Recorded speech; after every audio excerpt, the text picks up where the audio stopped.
Olá, seguidor do Treino em Foco, tudo certo?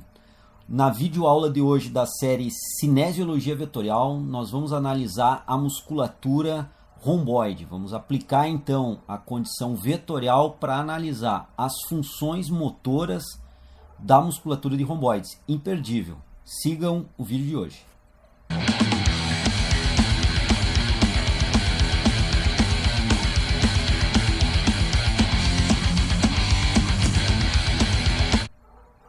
Bem, pessoal, como eu já falei e detalhei na chamada, nós estamos aí hoje no programa 10, vejam bem, já é um avanço dessa série, e a videoaula de hoje, desse programa 10 da série de Cinesiologia Vetorial, nós vamos analisar essa musculatura da parte póstero superior do tronco, a musculatura de romboides, que na verdade fica uma camada intermediária do ponto de vista topográfico anatômico e está abaixo da musculatura de trapézio, que se posiciona nessa região.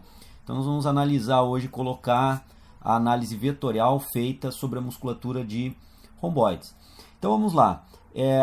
Toda aquela estratégia que nós apresentamos nas 9 videoaulas anteriores a essa, eu espero que vocês já estejam dominando essas estratégias de análise vetorial. Lembrando que essa série tem por objetivo ensiná-los, capacitá-los, instrumentalizá-los a fazer de uma forma autônoma essas análises vetoriais do ponto de vista cinesiológico que eu venho apresentando para vocês.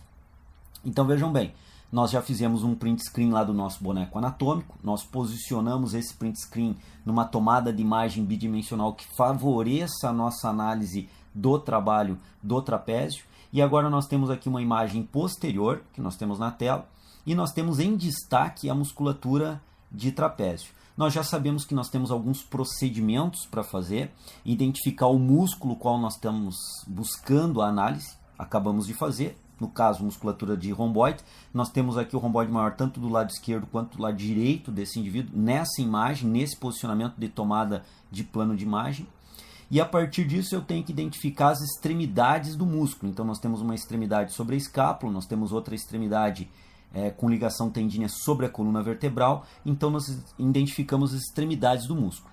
A partir desse momento, tendo por perspectiva a movimentação da escápula, nós podemos então interagir que a escápula ou essa extremidade dos romboides passam a ser a inserção e a sua origem está posicionada sobre a coluna vertebral. A partir disso, então, nós podemos traçar uma linha pontilhada que representa o ponto de inserção da musculatura de romboide, e aí acompanhando o sentido das fibras e a direção das fibras, lembrando que quando nós analisamos o bíceps braquial, eu mostrei que em algumas condições nós não vamos acompanhar exatamente o sentido e a direção das fibras. Nós temos que acompanhar o tendão que se insere no ponto de inserção sobre o segmento ósseo que vai ser movido. Mas isso não é o caso aqui para a musculatura de romboides, já que nós podemos perceber que os romboides têm essa direção em sentido oblíquo, em diagonal, e a sua inserção sobre a escápula apresenta exatamente essa mesma direção, esse mesmo sentido. Então aqui está a inserção sobre a escápula que se encontra aqui, cavidade glenoide, e o posicionamento aproximado, aqui o desenho da escápula para que a gente possa ter ideia. Então a partir desse ponto eu tracei uma linha imaginária, acompanhei aqui a direção e sentido, que nesse caso vale exatamente isso, no caso da musculatura de romboide. E como tem uma direção oblíqua, eu vou começar agora a fazer uma decomposição vetorial. Nessa decomposição vetorial eu acho um componente horizontal do vetor resultante, que está em azul. Então esse componente é um componente agora horizontal, e identifico, além desse componente horizontal, também um componente vertical. Lembrando sempre que essas extremidades aqui devem estar alinhadas com o vetor resultante. E aí nós temos uma dimensão da magnitude desses vetores. E a partir dessa análise de decomposição vetorial do vetor resultante, que está posicionado exatamente na direção e sentido das fibras dos romboides, nós conseguimos chegar a duas conclusões básicas em termos de produção de movimento através da musculatura de romboide. Nós identificamos que os romboides são capazes de aproximar as escápulas da coluna vertebral no plano aqui frontal, e esse movimento no plano frontal, fazendo uma aproximação das escápulas, essa aproximação das escápulas à coluna vertebral é um movimento de adução escapular. mas nós também percebemos que as escápulas têm uma capacidade de movimentação vertical, e essa capacidade dos romboides em movimentar a escápula, melhor dizendo, em sentido vertical, é o que nós chamamos de movimentação de elevação escapular.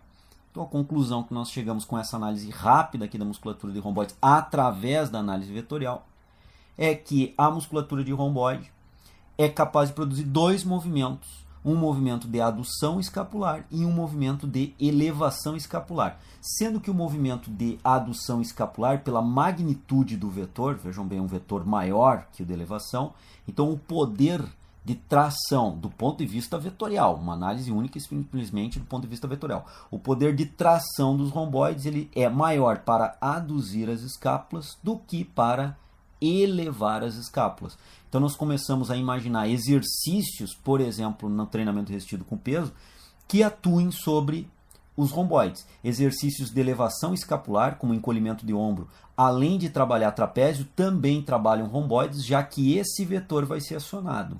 O vetor de elevação escapular tracionado pelos romboides. Exercícios como o pec deck invertido ou voador invertido, onde há uma adução escapular associada ao movimento glenomeral, também irão solicitar, além do trapézio, romboides, já que os romboides irão produzir, para esse movimento do pec deck invertido, do voador invertido, um movimento de adução escapular, e nós estamos percebendo vetorialmente aqui que os romboides, direito e esquerdo, maior e menor, produzem esse poder de tração, de adução escapular, sendo mais eficiente o exercício de pec deck invertido do que o de encolhimento de ombros. Por quê?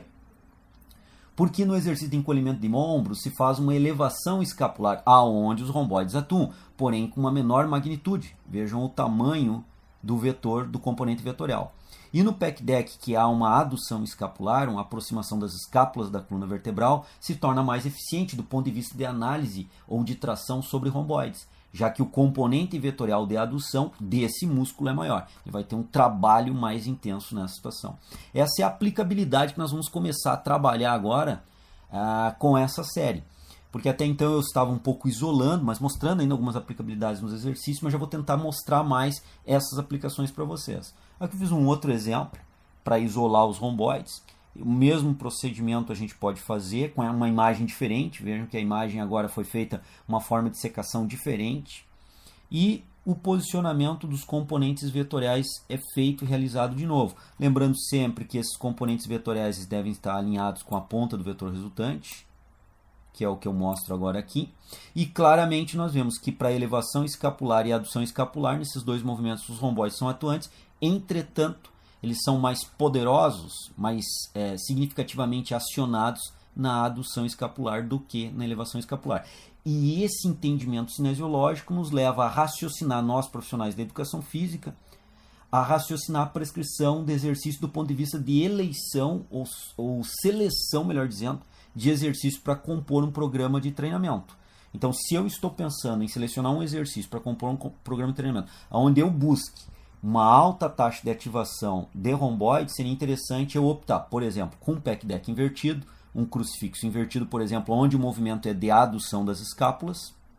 Consequentemente, eu vou trabalhar com o vetor mais poderoso, do que trabalhar, por exemplo, com um exercício de encolhimento de ombro, onde eu estaria trabalhando com um vetor, embora recrutando romboides, não com uma intensidade assim tão significativa. Lembro também para vocês para tomarem cuidado com o plano que vocês vão fazer da imagem para favorecer a análise vetorial. Isso eu já abordei em outras videoaulas. Então, as videoaulas anteriores a essa, lembrando que essa é a nossa 10ª videoaula, você deve buscar as videoaulas anteriores para pegar todo o procedimento. Se você está vendo esse vídeo pela primeira vez, é interessante que você busque os outros vídeos, entre no nosso site, www.treinofoco.com.br, e você consiga então identificar aula a aula, porque nós viemos numa crescente de informação. A partir da primeira videoaula, dando sequência na segunda, terceira videoaula, eu venho acrescentando informações a cada das videoaulas que a gente vem postando. Então eu acredito que nesse ponto, os seguidores do Treino Foco que já acompanharam todas as demais videoaulas estão começando a ter condições de autonomamente, sozinhos, fazer esse tipo de análise. Então a gente continua aí com a análise de cinesiologia vetorial. Aguardo vocês no próximo programa, espero que estejam gostando. Um grande abraço e até o próximo programa. Um último detalhe, lembrando que nesse site nós encontramos essas imagens que nós podemos dissecar e fazer análise vetorial. Ok? Um grande abraço então, até o próximo programa. Sobre a escápula, no próprio desenho anatômico do boneco nós conseguimos identificar, e outra extremidade sobre a coluna vertebral nesse ponto. Terceiro item, origem e inserção do músculo, que é exatamente o quarto item, que é o ponto móvel, que seria a inserção, e o ponto fixo, que seria a sua origem. Então nós temos o ponto fixo, os